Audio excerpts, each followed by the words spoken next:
So it is cold today, and I'm just sitting here staring at my cat sitting by the fireplace.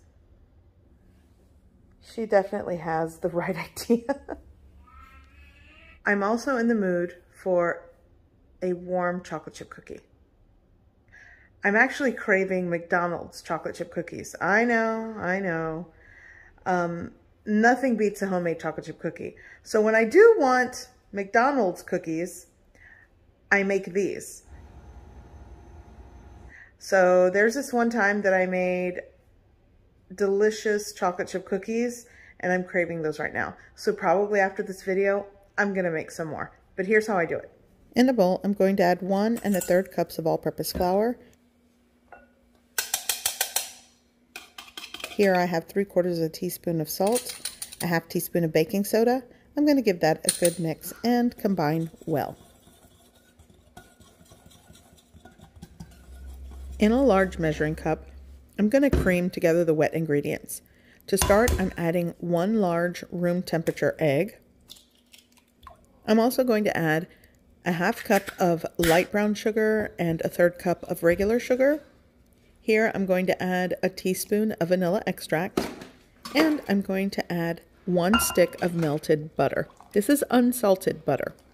Once everything is added together, I am going to take my whisk and cream this well. You'll want to combine first and then cream it and whisk it until it's pale in color.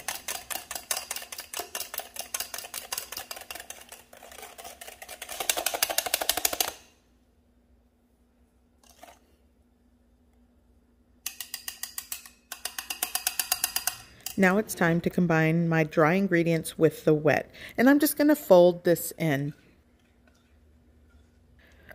Quite honestly, these are the cookies or the chocolate chip cookies I crave when McDonald's doesn't have chocolate chip cookies.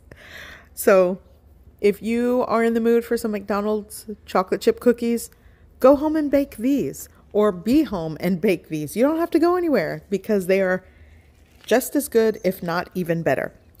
Now I'm going to add 1 cup of dark chocolate chips. You can use semi-sweet. I love dark chocolate, so I'm going with the dark chocolate chips. And now I'm going to fold into my cookie dough.